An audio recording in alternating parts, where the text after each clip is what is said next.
So after Jesus Christ had suffered, died, and rose from the dead on the third day, he ascended into heaven.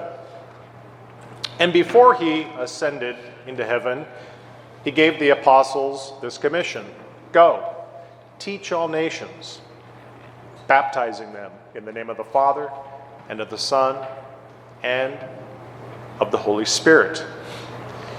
And so it was in this way that Jesus Christ entrusted his possessions, his wealth, to his apostles: the gospel and the gifts of grace. And it's the gospel and the gifts of grace that were to be preserved faithfully by the church, so that they could be passed down from generation to generation through time until the Lord returns in glory. And I think it goes without saying that these gifts are given not for our own benefit, but for the sake of others. Who we are and what we have been given are all ordered to the love of God, which is proven by our love for one another. There's kind of a broad understanding of the parable in today's gospel, but I think that we would be naturally inclined to investigate this poor chap who was only given one talent. Where did it all go wrong? And so we're going to look at him and see what exactly did go wrong. Right off the bat, we find that this gentleman has a very warped, distorted image of God. And we see that in the way he approaches him and addresses him with blasphemy. Master, I know you are a hard man. You're demanding. Where does that kind of, image come from? Where did this individual come to believe that God is hard and demanding? Isn't it rather an image of God that is produced by his own hardness of heart? His heart is hardened against God. And because of that condition, he experiences God as being hard and demanding. Let's think of this in contemporary terms. That church with all the rules. Where does that comment come from? If it doesn't arise from an attachment to some particular vice or some particular sin, that a person doesn't want to correct course. And so they look at the church as being hard, demanding, the church with all the rules. That's where this gentleman is coming from. But now watch this. Not only is his heart hardened, I think he kind of overplays his hand by calling God greedy. And I say overplay his hand by calling God greedy because isn't it human nature to accuse other people of the vices we ourselves are guilty of? Don't we like to project? And we see our faults in everyone else except for in ourselves. And so he accuses God of being greedy. You plant where you do not sow. You gather where you have not scattered.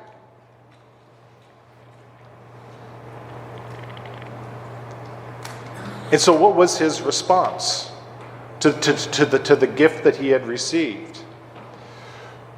Because he chose a life of vice and a life of sin, he did the only reasonable thing in a person in that position, and that's to dig a hole in the earth and bury what he had received and cover it up so he could live in the world according to the flesh. But now let's back up. Because you see, even though this gentleman, has this complete distorted view of God, there still are elements of truth in everything that he said. Is God truly hard? Well, the only people who experience God as hard are those who have hardened their heart against him. Case in point, go back to the book of Exodus. Look at Pharaoh. Who has ever turned toward God, asking for his mercy, only to experience him as being excessively kind? Which one is the accurate portrait and the image of God? It is mercy and love. Does God reap what he has not sown? Does he gather what he has not scattered? Well, yes, he does. But see, not in the sense of a greedy person who collects things to themselves, but rather God gathers in order to lavish generously upon others. You see, it's not for his benefit, it's always for ours. And so I think when you just look at the way in which this gentleman approaches God, addresses him blasphemously, and accuses him of vice, I think we see something of the kind of person we're dealing with, don't we? There's the parable in a nutshell. There's an awful lot more that could be said. There's an awful lot more layers. But let's just keep this broad and general. And let's talk about greed,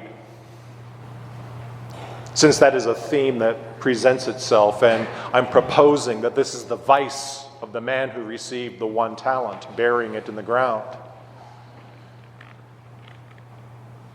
And so we're going to look at what St. Augustine has to say in a general sense. St. Augustine said, one thing is certain is that all people desire happiness, the good and the bad alike. Thomas Aquinas would agree with him. He says it quite emphatically. The most fundamental, basic of all human desires is the desire to be happy. But now we go back to St. Augustine, and here's the observation he makes. He goes, isn't it interesting that both good people and bad people alike desire happiness, but only good people achieve it? For the bad is always out of their grasp. Well, why? Because they mistake the nature and the essence of happiness. And in their greed, because it is their principal vice, they think somehow that things will make them happy. And they think that having good things will make them good. But it does not. You see, you're not the greedy types. And so I can ask you this rhetorical question. Can any one of you think of anything you possess and you attribute your goodness to possessing that thing? No, you don't. You don't. You see, but this is what vice does. When it distorts, our vision and our understanding of things. So you hear these greedy people, they clothe themselves, in things, thinking that it will make them happy, thinking that having these things will make them good, but the net result is they are the most miserable people on the planet. Why? Well, here's how it works. This is how human nature works. I think we can all agree that the church is an expert in human nature. The church has known people for 2,000 years. I think we got this covered. Greed produces desire for some good object. And oh boy, does that desire burn. I've got to have that thing. Then you get the thing. And what replaces the desire? Fear.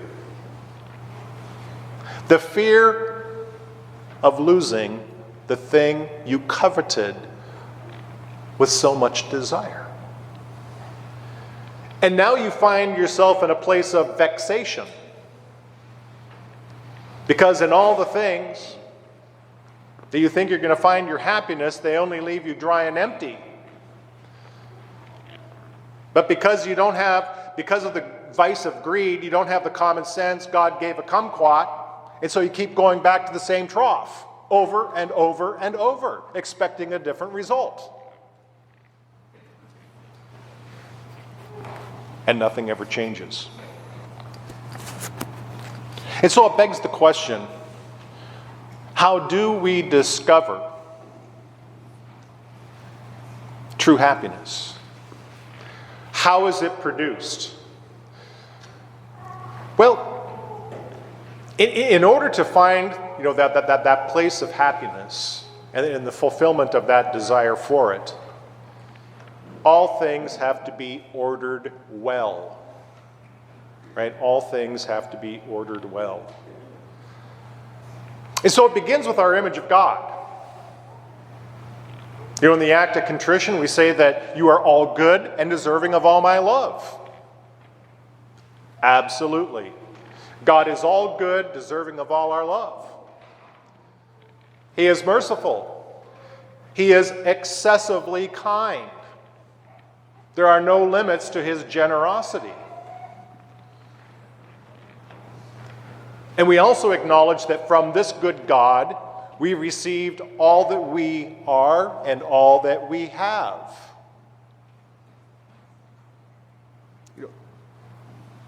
Our life is not our own. The gifts we have received are not our own. They are to be placed in the service of others. First great commandment, love God. Second great commandment is like it. Love one another as you love yourself. See, there needs to be this proper ordering. Then you can certainly include, the 10 Commandments. But I want to suggest to you, you're not going to find happiness in following the 10 Commandments. It has to go much deeper than that. It has to go beyond the letter into the spirit and into the very heart of the matter. And that is the imitation of Christ in the practice of the virtues. You see, it's possible to keep all 10 commandments and not be a virtuous individual. You don't have to be. You don't have to be. But it's virtue, right? That connects us to Christ, by uniting ourselves to him, and imitating the example he gave us to follow. And so we can say that from the top down, and then if we go into the very depths of our being, from the bottom up, through the practice of the virtues and, the fulfillment of the commandments, and the love of our neighbor, ordered to the love of God. In that is the most profound and deepest sense of satisfaction we can experience. And intellectual contentment. You see, because happiness is not a feeling. At times, happiness can be accompanied by a feeling, just as though sometimes love can be accompanied by a feeling. Not all sorrow produces tears, right? Let's stay off the superficial, and keep making ourselves do these deeper dives to the substance of things. So, happiness should not be confused, with our feelings of happiness, because it needs to be squarely centered on that sense of satisfaction and intellectual contentment. I know that with God's grace, I am doing His will. And there you have it.